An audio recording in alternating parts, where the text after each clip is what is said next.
नमस्कार, आप सभी का स्वागत है इमेज टुडे में और मैं हूं आपके साथ सोनिया सिंह। दिल्ली में हुए बम ब्लास्ट में 10 से ज्यादा लोगों की मौत हो गई और कई लोग गंभीर रूप से घायल हुए थे। पूरा देश उस दिन झकझोर उठा था।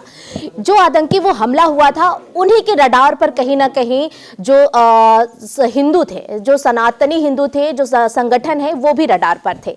और इस वक्त ज्यादा बातचीत करने के लिए हमारे साथ विश्व हिंदू परिषद के राष्ट्रीय अध्यक्ष गोपाल राय जी हैं। गोपाल राय जी वो है जो लगातार लव जिहाद के खिलाफ आवाज उठाते आए हैं, छांगुर जैसे लोगों के खिलाफ आवाज उठाई और उसको कहीं ना कहीं धर्मांतर के खिलाफ जिस तरीके से वो साजिश रच रहा था, उसे जेल भी पहुंचाया। इस वक्त वो मौजूद है क्योंकि उन्हें लगातार जो है धमकियां मिल रही हैं और उनके घर की जो रेकी है वो भी की जा रही है। गोपाल राय जी, आज आपने प्रेस कॉन्फ्रेंस की है, आप लगातार हिंदुओं को एक करने की बात जो है वो कहते आए हैं। लव जिहाद पर जब भी कोई बात आती है, आप मुखरता से सामने आते हैं, आवाज उठाते हैं। क्या यही सब कारण है आपको ये जो धमकियां लगातार मिल रही हैं? देखिए, हम इंटरनेशनल स्तर पर, देखिए अभी आपको मैं दिखा दूं, ये सऊदी से आया है और इसके अतिरिक्त ये आजमगढ़ बम्भौर गांव है, वहां से ये आई है। बाकायदे जान से मारने की धमकी भी इसमें दी गई है। और ये वो गांव है जिस गांव से बनी हुई पिस्टल से गुलशन कुमार की हत्या हुई थी। तो जो दिल्ली की घटना हुई थी उसमें मुझे देखा, चूंकि हिंदुओं में अगर देखेंगे तो मेरा नाम इस समय इंडिया में ही नहीं, विदेशों से जब ख्याल आती, लोग खुश होते हैं, तो हम लोग बड़े दमदारी के साथ लोगों की मदद करते हैं और दबाव भी बनाते हैं। अगर कोई मुसलमान परेशान कर रहा है तो ऐसी स्थिति में हम अधिकारियों को दबाव बनाते हैं कि पीड़ित के साथ न्याय हो, और न्याय होता है, नहीं होता तो उसके खिलाफ भी हम ऊपर अधिकारियों को लिखना पढ़ना शुरू कर देते हैं। दिल्ली में जो घटना हुई है वो वास्तव में अगर मोदी जी की जगह पर कोई और होता तो लाखों लोग अब तक मर चुके होते और भारत हाहाकार करता रह जाता।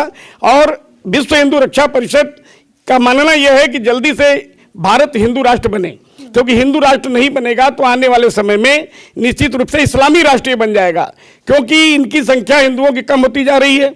हिंदुओं में जागरूकता बिल्कुल नहीं है, वो हनुमान चालीसा नहीं कर सकते, समय निकाल पाते हैं। और वहीं ईसाईकरण भी बहुत तेजी में हो रहा है।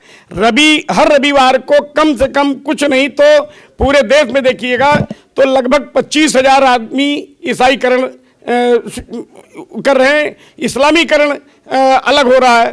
तो 2 लाख से ज़्यादा तो लोगों की उसमें धर्म परिवर्तन हो रहा है। अब हम ईसाईकरण में आपको लेकर जाना चाहते हैं कि हर रविवार को प्रार्थना सभा के माध्यम से नौकरी भी की लालच दी जाती है और बच्चों को पढ़ाने के फ्री की व्यवस्था दी जाती है और दवा मुफ्त दी जाती है। तो आदमी हिंदू धर्म में कहाँ रहेगा, उधर भागेगा। तो मैं प्रधानमंत्री मोदी जी से कहना चाहता हूं कि निश्चित रूप से इस पर रोक लगे और जो गरीब आदमी है उनको कम से कम शिक्षा और स्वास्थ्य की व्यवस्था निःशुल्क इसलिए दी जाए कि वो भी भागे न। इनको भी समझाया जाए अलग अलग सरकार के माध्यम से कि तुम लोग ऐसे मत करो, क्योंकि हम जागो हिंदू जागो अभियान स्वयं चला रहे हैं और प्रतिदिन हम लोग चलते रहते हैं।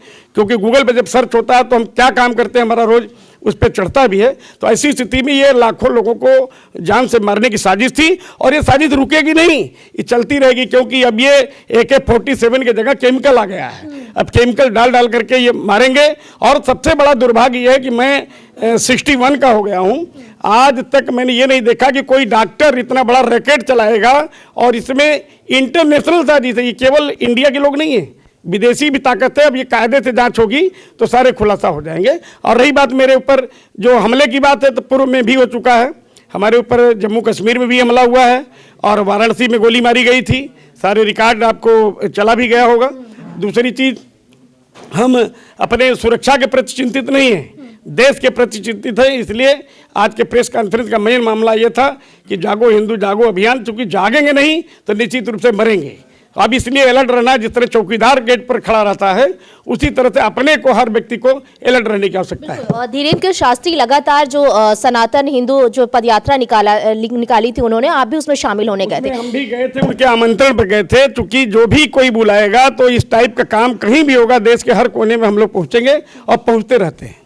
और उत्तर प्रदेश के भी 200 से अधिक जो डॉक्टर हैं वो भी रडार में आ गए हैं, ऐसे कहा जा रहा है कि इनका भी कनेक्शन है। तो डॉक्टर तो भगवान का रूप माने जाते हैं। नहीं, 200 नहीं होंगे, ये 2000 से कम नहीं होंगे। ये तो 200 तो बहुत कम है, 2000 के आसपास है। चूंकि डॉक्टर वो एक धर्म के डॉक्टर होंगे, उसमें हिंदू आपको एक भी नहीं मिलेगा। वो बात अलग है, किसी को पैसे में खरीद लिया जाए। तो ऐसी स्थिति में ये देश को एकदम विनाश की तरफ ले जाने की पूरी साजिश थी। मैं मोदी जी को बधाई देना चाहता हूँ, उनकी पूरी सरकार को बधाई देना चाहता हूँ कि उन्होंने समय रहते ही बड़ी घटना होने से रोक लिया। तो आप ये मांग भी करते कि आपकी जो सुरक्षा है वो बढ़ाई जाए, क्योंकि अभी नहीं, सुरक्षा मेरे पास 2 पुलिसकर्मी पहले भी थे, करीब 16-17 साल तक सुरक्षा थी। वर्तमान में नहीं है। यहाँ पर एक ACP LIU हैं अवधेश चौधरी, वो रिपोर्ट ये लगा देते हैं जीवन भर परिलक्षित नहीं है। ये गलत चीज़ें हैं। और सबसे बड़ी चीज़ ये कि ये देखिए, एक्स कैटेगरी की सुरक्षा इनके पोस्टिंग से पहले था। एक्स कैटेगरी की सुरक्षा वो भी तो अधिकारी थे, और आप लिख रहे हैं कि सुरक्षा की जरूरत नहीं है। तो खैर कोई बात नहीं है, क्यों आप लिख रहे हैं, क्या मामला है, उनके ऊपर क्या मानसिकता चल रही है। तो कोई हमको सुरक्षा की आवश्यकता नहीं है। बस हम देश भर के हिंदुओं को जगाने की, हिंदू राष्ट्र बनाने की ये मन में कामना लिए हो। धन्यवाद। तो इस वक्त ज्यादा बातचीत हमारे साथ कर रहे थे गोपाल राय जी थे, जिन्होंने बताया कि लगातार इनको जिस तरीके से धमकियां मिल रही हैं, घर की रेकी की जा रही है, और दिल्ली में बम धमाका जिस तरीके से हुआ, और कहीं ना कहीं जो बड़े संगठन थे हिंदू वाले, उनको भी रडार में कर रखा था उन लोगों ने। विजय आशु के साथ में सोनिया सिंह, MS टुडे, लखनऊ।